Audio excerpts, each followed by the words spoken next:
Hola, hola locos de la historia, bienvenidos a un nuevo episodio de No me cuentes más historias. Hoy nos vamos a meter de lleno en el plato fuerte, en el auténtico espectáculo de esta época, el arte del Renacimiento. Pero ojo, que hoy dejamos a un lado las técnicas aburridos de los museos para meternos de cabeza en los talleres de los artistas más egocéntricos, cotizados y gamberros de la historia. Hoy vamos a ver cómo se puso de moda otra vez que todo el mundo saliera desnudo y con cuerpos de gimnasio en las estatuas. El truco visual definitivo que inventaron para engañar a tu cerebro y que pareciera que una pared plana tiene fondo. Y los piques monumentales entre los pintores más famosos de Italia, que se robaban los clientes como si fueran estrellas de rock.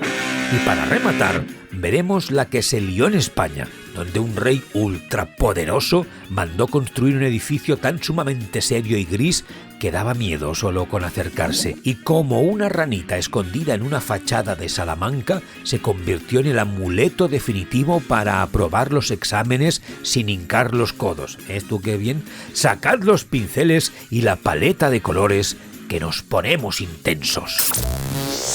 Pues eso, dejamos la ciencia del último capítulo para pasar al plato fuerte, el auténtico show visual de esta era, el arte del Renacimiento. Aquí es donde el cambio de mentalidad se ve a simple vista y donde los artistas decidieron que ya estaba bien de pintar cosas oscuras y tristes. Esta revolución artística nació en Italia y se dividió en 2 temporadas que os caen en un examen seguro, sí o sí. La primera, el 400, el siglo XV, los años 1400. El epicentro del postureo artístico estuvo en Florencia y financiado por comerciantes ricos con ganas de fardar. Y después el 500, el siglo XVI, los años 1500. Y aquí el dinero y las grandes superproducciones se mudaron a Roma porque los papas del Vaticano decidieron que querían tener los mejores monumentos del planeta.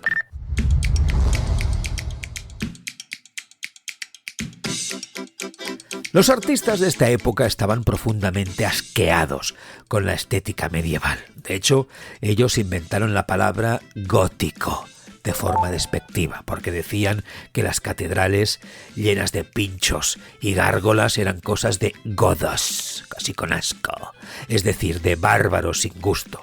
Así que decidieron mandar el estilo medieval al contenedor de la basura y copiar los cánones de la antigüedad grecolatina.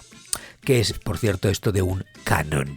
No es el impuesto que pagas por la música, no. Un canon es una regla de proporción matemática que busca la belleza perfecta. Los griegos decían, por ejemplo, que un cuerpo humano perfecto tiene que medir exactamente 7 u 8 veces el tamaño de su cabeza. Y ahora todos en casa cogiendo 1 metro y midiéndose la cabeza y el cuerpo. Si mides 6, eres un tapón. Si mide 9, eres un gigante de feria. Pues los renacentistas se volvieron unos obsesos de estas reglas y cambiaron el panorama con 5 giros de guión brutales. ¡Atentos! El primero, regreso del desnudo. Durante los 1000 años de la Edad Media, pintar o esculpir a alguien desnudo era sinónimo de pecado mortal, de ir de cabeza al infierno y de que te excomulgara el obispo. Solo se permitía desnudarse a Adán y Eva en el momento de la culpa y tapándose, sí, claro, con una hoja para disimular, o a los condenados al sufrimiento eterno. El cuerpo humano se consideraba un asco de carne pecaminosa que había que tapar con túnicas marrones holgadas. Pero los artistas del Renacimiento llegan y dicen, a ver, señores, si Dios creó al ser humano a su imagen y semejanza, ¿cómo va a ser feo o pecaminoso su cuerpo? Al contrario, el cuerpo humano es la obra maestra del diseño de la creación. Así que volvieron a la representación desnuda. Pero nada de cuerpos normales con lorzas o celulitis. No.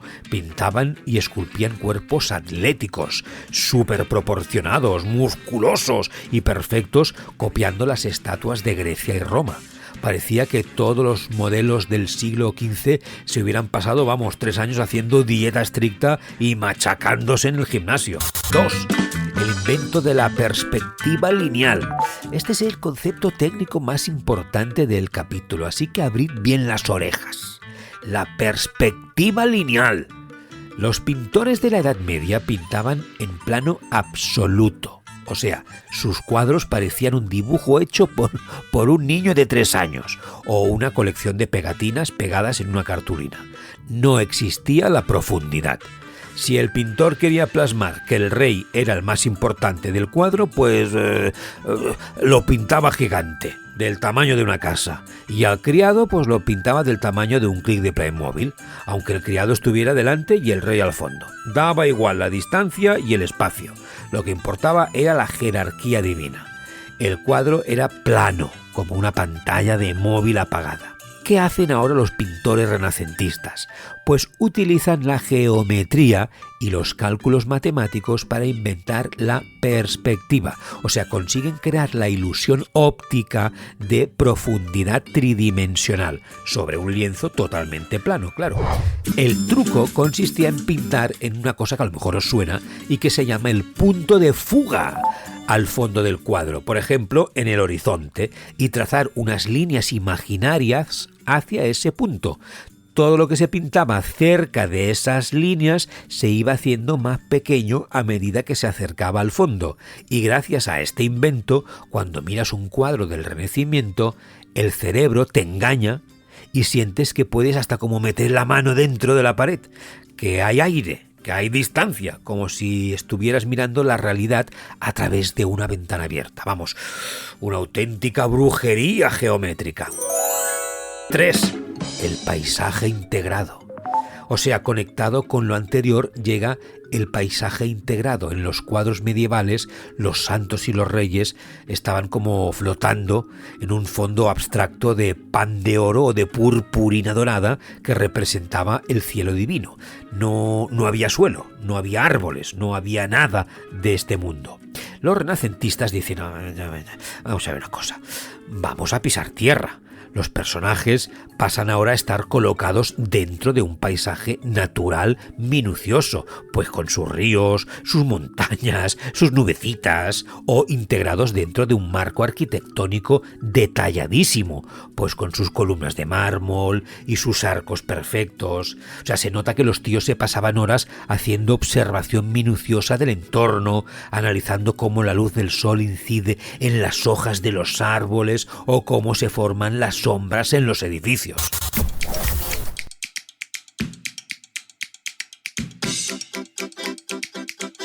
¡4!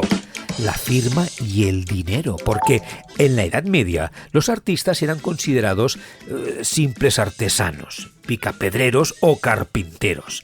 Trabajaban en cuadrillas anónimas para las catedrales y no firmaban sus obras porque el mérito era de Dios. Nadie sabía quién había esculpido una virgen preciosa. Era el gremio, el grupo y punto, ya está. Pero en el Renacimiento, el ego humano explota. Los artistas abren sus propios talleres independientes, firman sus obras con orgullo, con letras gigantes, se vuelven egocéntricos, buscan la fama internacional y cobran unas tarifas que te dejas el sueldo de 3 vidas. Pasan a ser obreros de la construcción a convertirse en las auténticas estrellas del rock de la época. Vamos, que tenían clubes de fans, la gente se pegaba por contratarlos y se codeaban de tú a tú con los reyes. 5. Los mecenas, o sea, los sponsors. Porque claro, la pregunta del millón, ¿de dónde salía el dinero para pagar estos talleres tan caros? Pues de ahí, de los mecenas. O sea, un mecena era una persona, una familia, una institución ultra rica, con mucho dinerito, grandes comerciantes, banqueros forrados de pasta, como la familia Medici en Florencia o los mismísimos papas en Roma, que se dedicaban a financiar los trabajos y mantener económicamente a estos artistas. El mecenazgo era el equivalente en el siglo XVI a tener pues un patrocinador oficial, un sponsor, Spotify, Nike, sí, Adidas, una marca multinacional que te pagaba el curro, pero no lo hacían por amor al arte o por pura generosidad, que va, lo hacían por puro postureo político y social. O sea, tener a Miguel Ángel o a Leonardo da Vinci contratado en tu palacio era la forma definitiva de decirle a tus vecinos ricos: mirad cuánto dinero tengo, que me he comprado al mejor pintor del mundo para que me decore el salón. O sea, pagaban los materiales más caros del planeta, como el mármol de Carrara o el lapislázuli, que era una piedra semipreciosa azul de ultramar que costaba más que el oro, con tal de impresionar al personal. O sea, el marketing del lujo llevado al extremo.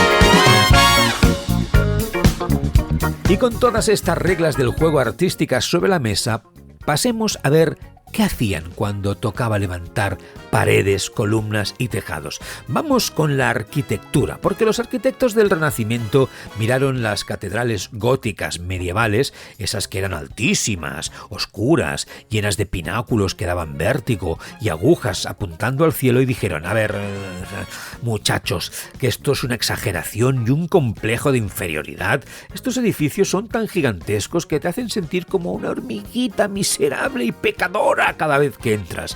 Así que cambiaron el chip radicalmente. Decidieron construir edificios a la medida del ser humano. Querían transmitir una sensación de orden, armonía, simetría y proporción perfecta, utilizando materiales nobles que duraran para siempre, como la piedra, el mármol y el granito, pero con una ornamentación bastante sobria, fina y elegante. Nada de recargar por recargar. ¿Y cómo consiguieron esa armonía clásica? Pues copiando descaradamente el catálogo que ya os explicamos en el capítulo de Roma, que para eso se habían pateado las ruinas de Roma. Rescataron del olvido elementos como el arco de medio punto, o sea, el arco redondo de toda la vida, perfecto y simétrico, mandando a paseo el arco apuntado u ojival que habían utilizado en el gótico. El frontón también, o sea, ese triángulo clásico que corona las fachadas de los templos griegos, como el que veis, por ejemplo, en las películas de Gladiator, pues eso. O la bóveda de cañón, que es ese techo con forma de medio cilindro corrido, como si cortaras un tubo por la mitad, o todas las órdenes de las columnas clásicas, o sea, volvieron locos a los canteros tallando columnas dóricas, que son las más sosas, las jónicas, las de los cuernitos o volutas arriba, las corintias, las que tienen hojas de acanto esculpidas que parecen una lechuga, y para rematar el catálogo añadieron la toscana, que es una invención de los romanos, pero parecida a la dórica. Eso sí, como eran un poco viciosos y el gótico todavía estaba reciente, de vez en cuando adaptaban alguna cosilla medieval para camuflarla, como las ventanas geminadas, que son esas ventanas elegantes divididas en dos arquitos por una columnita central, que en los libros técnicos veréis como ventanas bíforas. Pero vamos, que la regla de oro era construir edificios de dimensiones más reducidas que en la Edad Media para adaptarse a las proporciones reales del cuerpo humano. Que entraras a un palacio y te sintieras el rey de la pista y no un insecto.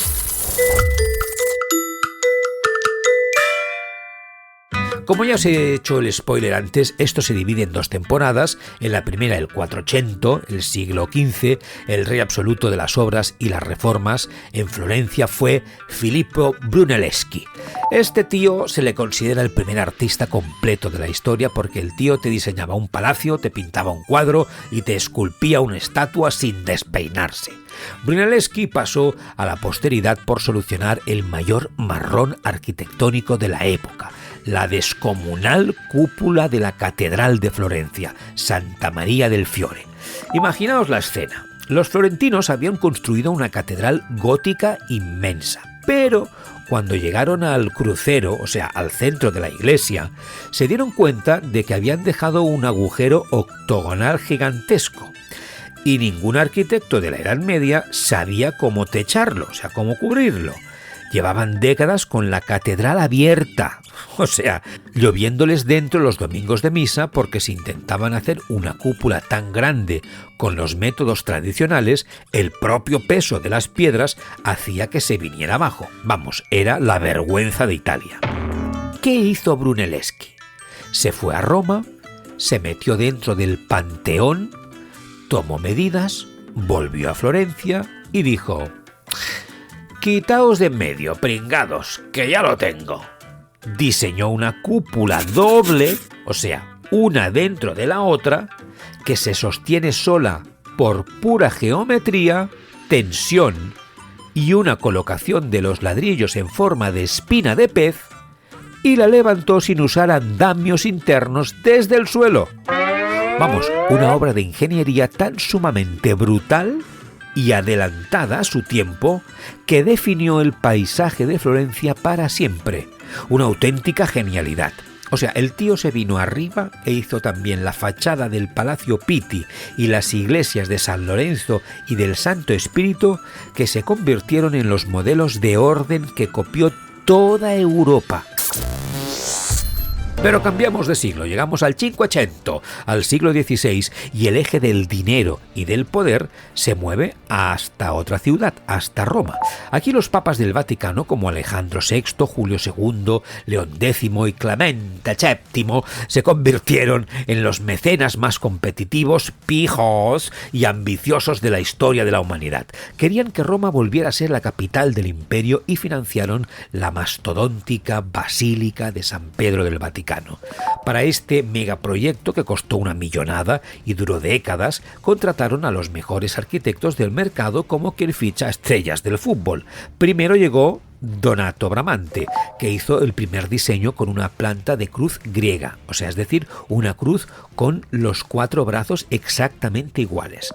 Luego llegó el gran Miguel Ángel, que modificó el proyecto porque le parecía poco épico y levantó la gigantesca cúpula central que hoy en día domina todo el cielo del Vaticano. Y finalmente apareció Maderno, a quien le debemos la fachada monumental y el resto del diseño definitivo del edificio. Vamos, un trabajo en equipo que tardó generaciones en terminar. Mientras en Roma se gastaban los dineros en iglesias gigantes, en el otro gran foco de Italia, en Venecia, la aristocracia y los comerciantes ricos inventaron un nuevo tipo de construcción civil para el postureo de fin de semana, las conocidas como villas. ¿Qué era una villa? Pues básicamente era una casa de campo espectacular, o sea, una segunda residencia para que los ricos descansaran de los negocios, rodeados de jardines y de viñedos. Chimpum. El arquitecto estrella de este movimiento fue Andrea Palladio. Palladio diseñó unas villas perfectamente simétricas, con unas fachadas con columnas y frontones que parecían templos griegos antiguos trasplantados al campo veneciano, además de iglesias imponentes como la del Redentor. Su estilo fue tan sumamente elegante, cuadriculado y perfecto que siglos más tarde, fijaros en esto, los americanos, los estadounidenses, se volvieron locos con él y lo copiaron descaradamente para construir sus edificios oficiales. Sí, amigos, la fachada del Capitolio y de la Casa Blanca en Washington están inspiradas en el postureo de fin de semana de los venecianos del siglo XVI. ¡Toma ya!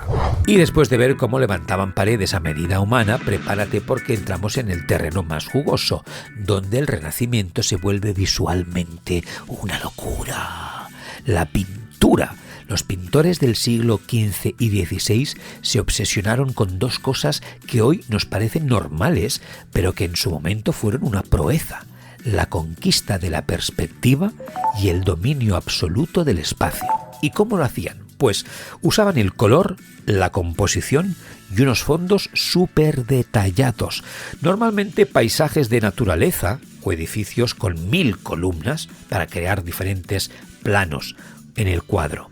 El objetivo era que el espectador no viera una superficie plana, sino que sintiera una profunda sensación de profundidad, como si la tela tuviera fondo.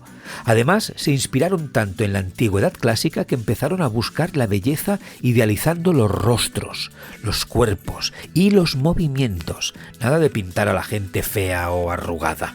En el Renacimiento todo el mundo salía, con un filtro de belleza de serie. Pero el gran bombazo fue que los temas de los cuadros se abrieron de par en par.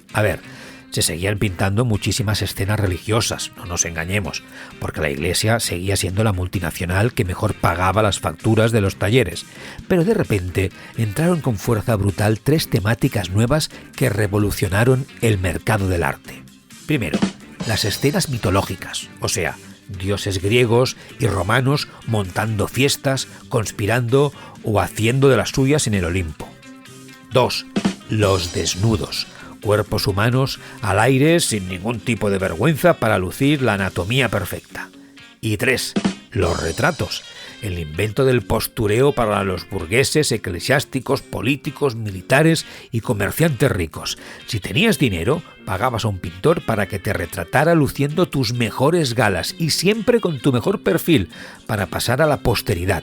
El equivalente a hacerte una foto de perfil profesional para tus redes sociales, claro, en el siglo XVI. En el siglo XV, el pionero absoluto en Florencia fue el señor llamado Masaccio. Masaccio se le considera el primer pintor plenamente renacentista de la historia, y todo por culpa de cómo manejaba la escuadra y el cartabón en sus lienzos. Su obra cumbre es la Santísima Trinidad, un fresco pintado en 1427 en una pared de la iglesia de Santa María Novella en Florencia. En este cuadro aparecen la Virgen, San Juan y los donantes, los señores ricos que pagaron la pintura y que están arrodillados delante de la Virgen y de San Juan. ¿Por qué es tan importante este cuadro en los libros de texto? Porque fue una de las primeras obras en toda la historia de la humanidad donde se utilizó la nueva técnica de la perspectiva lineal con los cálculos matemáticos.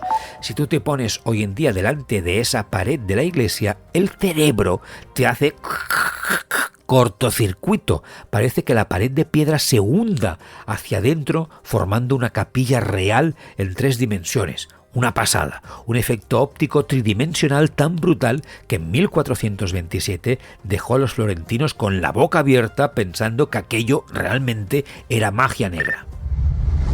Pero si Masaccio fue el cerebro matemático, la estrella del pop indiscutible del siglo XV fue Sandro Botticelli. Botticelli era el rey absoluto del dibujo perfecto y del movimiento fluido. Seguro que os suena su cuadro más icónico, El nacimiento de Venus. Es esa pintura famosa donde sale una diosa pelirroja y espectacular, completamente desnuda, tapándoselo justo con el pelo y de pie encima de una concha gigante que flota sobre el mar. A los lados están los dioses del viento soplándole el pelo con una ligereza y una elegancia que parece que la chica va a salir volando del lienzo en cualquier momento. Botticelli pintaba con una delicadeza que hacía que todo pareciera un sueño de alta costura. Pero la cumbre absoluta, la superproducción de Hollywood de la pintura, llega en el siglo XVI, en el Cinquecento, y llega de la mano de los 4 grandes maestros italianos. Sí, amigos, son exactamente los 4 artistas que siglos más tarde inspiraron los nombres de las famosas tortugas ninja de los dibujos animados, para que no os olvidéis jamás en el examen. Vamos a verlos uno a uno porque sus técnicas os van a dejar picuetos.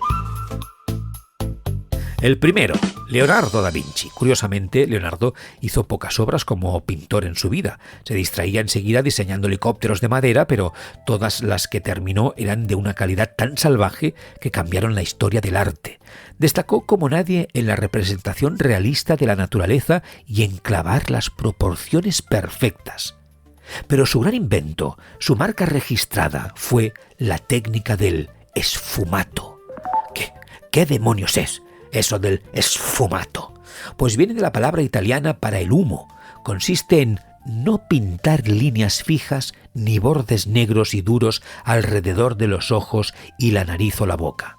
En vez de eso, Leonardo difuminaba las transiciones de luz y sombra, aplicando capas de pintura al óleo casi transparentes una encima de otra. El efecto visual es como si en el cuadro hubiera una ligera capa de humo, de niebla o de vapor que suaviza todo. El ejemplo máximo de esto es la famosa Gioconda, la Mona Lisa. Gracias al esfumato, la comisura de sus labios y sus ojos quedan difuminados en la penumbra, provocando ese efecto óptico tan loco por el cual su sonrisa y su mirada parecen cambiar según desde qué ángulo mires el cuadro. Parece que la tía está viva y se está riendo de ti en tu cara. Y por supuesto, hizo la Santa Cena en Milán, donde organizó a los 12 apóstoles en grupos de 3, usando una perspectiva matemática tan perfecta que todas las líneas del techo y las paredes convergen directamente en la cabeza de Cristo. Vamos, un hacha del diseño espacial. El segundo del club, Miguel Ángel. Lo divertido de Miguel Ángel es que el tío se consideraba a sí mismo estrictamente escultor y odiaba pintar con todas sus fuerzas. Decía que la pintura era un arte menor para blandengues. Pero el Papa Julio II, que tenía un carácter de perros, lo obligó casi a punta de espada a pintar los frescos del techo de la Capilla Sixtina en el Vaticano. Miguel Ángel se pasó 4 años de su vida subido a unos andamios altísimos pintando boca arriba, rompiéndose el cuello con la pintura chorreándole en los ojos y quejándose en sus diarios. Pero el resultado fue una de las maravillas de la humanidad.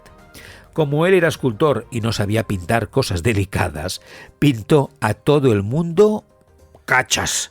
Los santos, los ángeles y los profetas tienen unos cuerpazos gigantescos, hipermusculados y llenos de fuerza que parecen estatuas de mármol en pleno movimiento. El momento álgido del techo es la creación de Adán. Seguro que lo habéis visto en 1000 memes. Dios flota en el cielo rodeado de ángeles y estira el brazo para tocar la mano de un Adán que está tumbado en la tierra, esculpido con unos abdominales perfectos. Los 2 dedos índices están a punto de tocarse a 1 milímetro de distancia, concentrando toda la energía del universo en ese pequeño espacio. Vamos, pura tensión dramática y un subidón de energía que te deja sin respiración. El tercero de la lista, Rafael. Rafael es considerado por los críticos como el máximo exponente de la pintura del Renacimiento, el alumno perfecto que sacaba un 10 en todo. ¿Por qué? Porque alcanzó la perfección absoluta en el equilibrio del color, la limpieza del dibujo y la composición armónica. Su gran obra maestra son los frescos que pintó para las estancias del Papa en el Vaticano, concretamente la stanza de la Segnatura, donde destaca el cuadro La Escuela de Atenas. Imaginaos un cuadro inmenso que es el homenaje definitivo al conocimiento humanista. Rafael mete dentro de un edificio romano espectacular, dibujado con una perspectiva de pasillo infinita, a todos los filósofos de la antigüedad clásica como si fuera una convención de sabios. En el centro del cuadro están Platón, a quien Rafael pintó con la cara de Leonardo da Vinci, para hacerle un homenaje, señalando con el dedo hacia el cielo de las ideas, y a su lado Aristóteles señalando con la palma de la mano hacia abajo, hacia la tierra de la experiencia. Además, Rafael, famosísimo por su Madonne o vírgenes, que tenían unos rostros de una dulzura, una paz y una idealización tan perfectas que parecían ángeles reales caídos del cielo. Vamos, el pintor de la armonía ideal. Y aparte de Donatello, del que hemos hablado, el cuarto del club, hubo un quinto, que en realidad no entró en el club oficial de las Tortugas Ninja porque los creadores del cómic no tenían presupuesto para una quinta tortuga con antifaz, pero que artísticamente era tan jefe como los otros 4. Tiziano. Tiziano fue el rey indiscutible de la escuela veneciana. Atentos aquí porque en Italia había un pique monumental entre escuelas. Mientras los florentinos y los romanos se obsesionaban con el dibujo perfecto, la línea recta y la geometría, los venecianos pasaban de las líneas y se obsesionaban con el colorismo y la riqueza de las luces. Tiziano pintaba con unas pinceladas sueltas, libres, y usaba unos colores tan intensos, dorados, cálidos y vibrantes que sus cuadros parecen tener luz propia por dentro.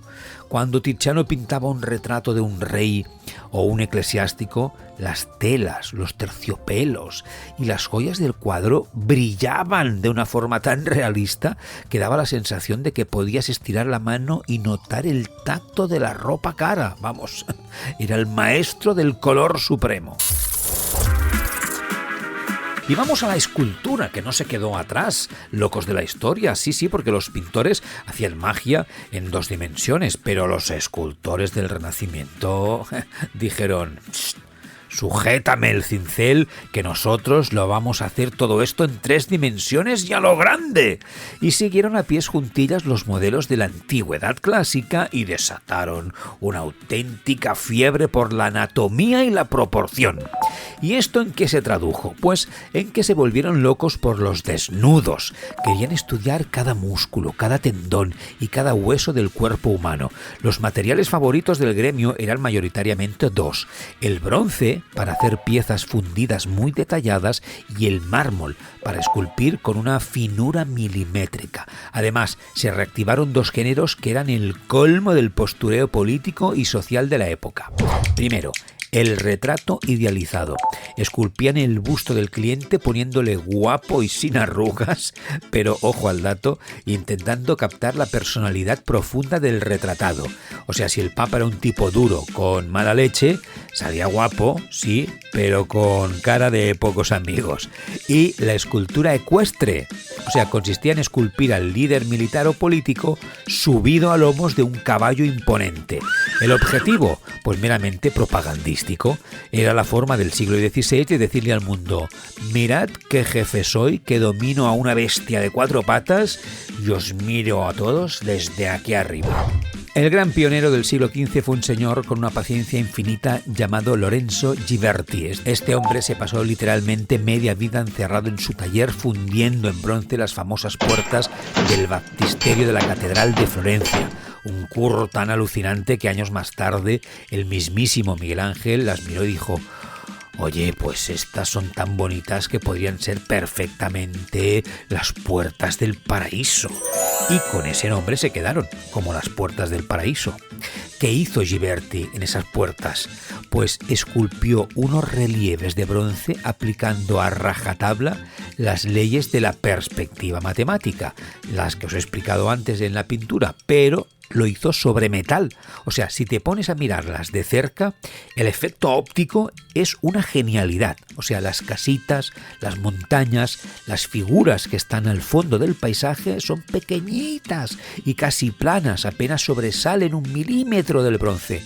Pero a medida que los personajes se acercan al primer plano, Ghiberti los esculpe con tanto volumen que casi se salen de la puerta. Sobresalen tanto que parece que los puedes agarrar con la mano para sacarlos de la escena. Es un efecto 3D sobre metal que era pura tecnología punta para el siglo XV. Pero si Ghiberti hizo las puertas, el indiscutible rey de la escultura del Quattrocento fue Donatello, la tortuga ninja del antifaz morado. Donatello pasó a los anales de la historia del arte por crear su famoso David.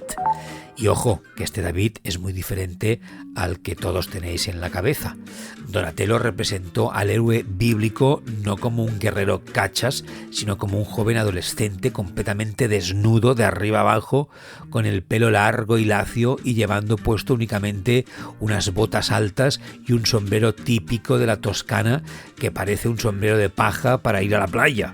El chaval está de pie, pisando triunfante la cabeza cortada del gigante Goliat, pero con una postura súper relajada, apoyando el peso en una sola pierna. Esto hace que el cuerpo dibuje una ligera curva sinuosa en forma de S, la forma curva conocida con el nombre de praxiteliana, que Donatello copió directamente de los escultores de la Grecia clásica para dar sensación de elegancia, de sensualidad y de movimiento natural. Vamos, una obra tan atrevida, refinada y rompedora que en su momento levantó muchísimos rumores en Florencia. Pero llegamos al siglo XVI, al Cinquecento, y aquí aparece el titán indiscutible, la culminación absoluta e insuperable de la escultura mundial. Miguel Ángel Buonarroti, antifaz naranja para los amigos de las tortugas. A ver, la relación de Miguel Ángel con el mármol era una cosa mística. Era de una soberana arrogancia.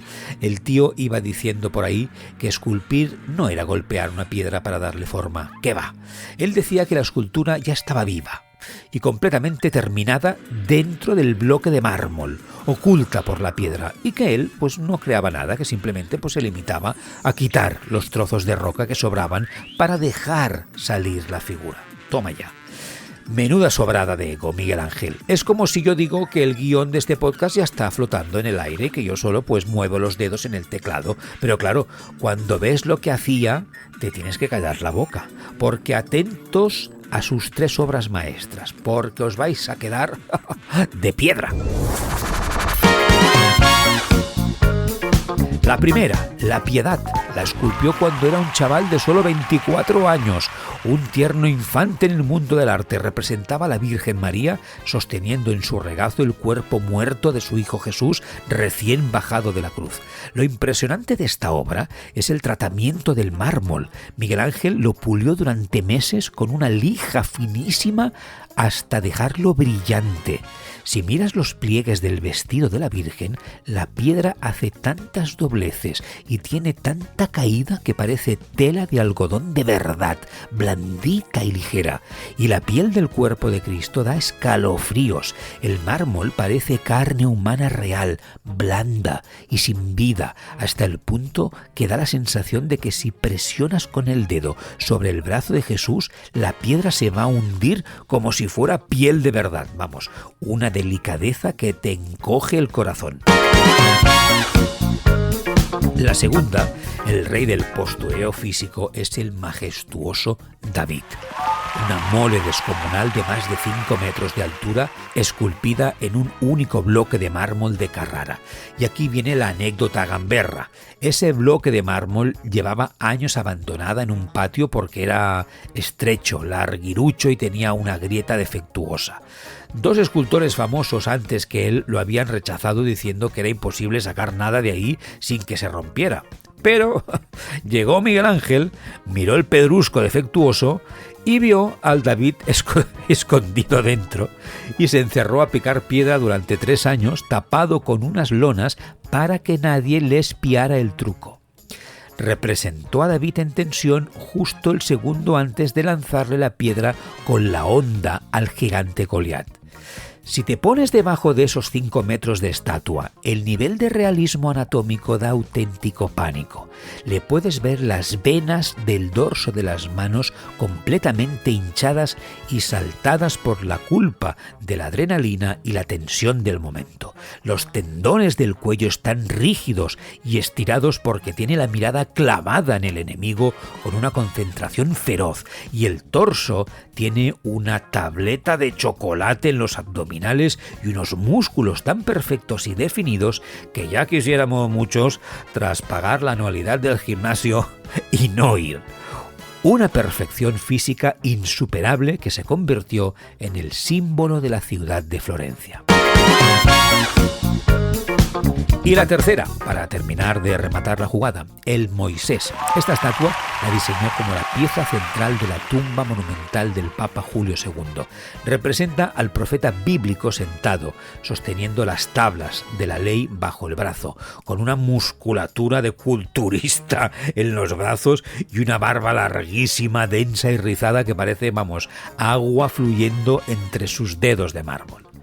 Pero lo que define esta escultura es la cara de Moisés. Tiene los ojos entornados y una mirada cargada de una furia contenida, una rabia destructiva y una fuerza tan imponente que los historiadores del arte llaman a este efecto la terribilità de Miguel Ángel. Es una mirada tan sumamente realista, amenazante y llena de vida que cuenta la leyenda popular que cuando Miguel Ángel terminó de darle el último golpe de cincel en la rodilla a la estatua, se dio 2 pasos hacia atrás, se quedó mirándola fijamente en el silencio del taller, se asustó de su propia creación, le pegó un martillazo a la rodilla de piedra y gritó: «¡Parla, Moisés! ¡Habla!», porque no se podía creer que aquella figura con tanta fuerza fuera solo una piedra inerte y muda. Vamos, menudo nivel de locura genial. Bueno, para ir terminando el viaje de hoy, ¿qué pasa mientras tanto fuera de Italia? Pues que el estilo renacentista se expandió por el resto de Europa, pero a una velocidad que ríete tú del Internet de los años 90. En la pintura sí que colaron los nuevos filtros de belleza, pero en la arquitectura los constructores europeos eran más cabezotas que un cuñado en una discusión de sobremesa. Dijeron que eso de las columnas redondas era una mariconada y siguieron construyendo iglesias góticas con pinchos medievales hasta bien entrado el siglo XVII. Fuera de Italia, la gran estrella fue el pintor alemán Alberto Durero. El tío se cogió un tren de la época, viajó a Italia, tomó apuntes de cómo los italianos dominaban la perspectiva y los desnudos y se llevó el manual de instrucciones a Alemania. Se convirtió en un dibujante y grabador excelente. Su obra más famosa es Adán y Eva, donde clava las proporciones anatómicas perfectas de los cuerpos, pero con un toque muy suyo, muy de la Europa del Norte. En vez de poner a los tíos desnudos y felices en un jardín del Edén tropical y caribeño, los planta en mitad de un bosque alemán oscuro, nublado y con una pinta de hacer un frío que te mueres. Unos cuerpos de playa en mitad de la Selva Negra. Bueno, pero dejemos los bosques alemanes y vayamos a lo nuestro, a la península. Aquí el renacimiento italiano puro pues como que nos dio un poquito de pereza. Durante todo el siglo XV y principios del XVI nosotros seguíamos construyendo en gótico, tan tranquilos como el que no quiere cambiar de móvil porque el viejo todavía funciona. De hecho, muestras de renacimiento italiano clásico e imitador hay poquísimas. Solo se usó para caprichos muy específicos y con presupuesto de la corona, como el Palacio de Carlos V en la Alhambra de Granada, un palacio que es un troleo arquitectónico en toda regla porque es cuadrado por fuera pero esconde un patio circular perfecto en el centro metido con calzador en mitad de los palacios nazaríes o la catedral de esa misma ciudad. En vez de plagiar a los italianos, aquí preferimos inventar nuestros propios estilos y nos salieron dos tendencias arquitectónicas que son como el agua y el aceite. Atentos al nivel de postureo. Por un lado, el estilo plateresco, con ese nombre se conoce, se caracteriza por una decoración tan sumamente exagerada, recargada, minuciosa y con tanto brilli-brilli de piedra que las fachadas de los edificios parecen joyas de oro y plata hechas por un platero. No dejaban ni un centímetro de pared liso y tenían terror al vacío. El ejemplo máximo de este barroquismo anticipado es la impresionante fachada de la Universidad de Salamanca. Es un auténtico tapiz de piedra esculpido con miles de escudos, medallones y detalles locos. De hecho, hay tanto jaleo visual que los estudiantes de hoy en día van allí a hacer turismo para buscar una ranita escondida encima de una calavera. Cuenta la leyenda de la universidad que si encuentras la rana tú solo, sin mirar un tutorial de YouTube ni que te lo chive nadie, apruebas los exámenes de la carrera de cabeza. Es el primer Buscando a Wally de la historia de España usado como cupón de descuento para el aprobado. Y por el otro lado, en el extremo opuesto, el estilo herreriano, ideado por el arquitecto Juan de Herrera. Este es el minimalismo nórdico llevado al extremo más radical y rancio. Austeridad absoluta, líneas rectas, desnudez decorativa total, geometría severa y una sobriedad que te hiela la sangre. El monumento cumbre es el gigantesco monasterio de San Lorenzo del Escorial, mandado construir por el rey Felipe II. Es una mole gris de granito, simétrica, sobria, sin un solo adorno superfluo, coronada por tejados de pizarra negra y esferas de piedra. Entras ahí y el edificio te está gritando en la cara: soy el cuartel general del imperio donde nunca se pone el sol y aquí no se viene a bailar, se viene a sufrir. Vamos, que transmite una sensación de poder y control absoluto que ríete tú de la estrella de la muerte. En la escultura hispánica, aunque se recibieron influencias de Italia, los escultores peninsulares pasaron olímpicamente de la belleza ideal y de los cuerpos griegos de gimnasio. ¿Para qué querían ellos a un David con tableta de chocolate y cara de modelo de pasarela? Eso no vende. Lo que buscaban era plasmar la intensidad, el sufrimiento y el dramatismo de los sentimientos religiosos a flor de piel. Así que la mayoría de las obras no se hacían en mármol pijo, sino que eran talladas de madera policromada, es decir, madera esculpida y pintada de colores supervivos, para que parecieran personas reales sangrando y sufriendo en mitad de las procesiones, que es lo que molaba aquí en España.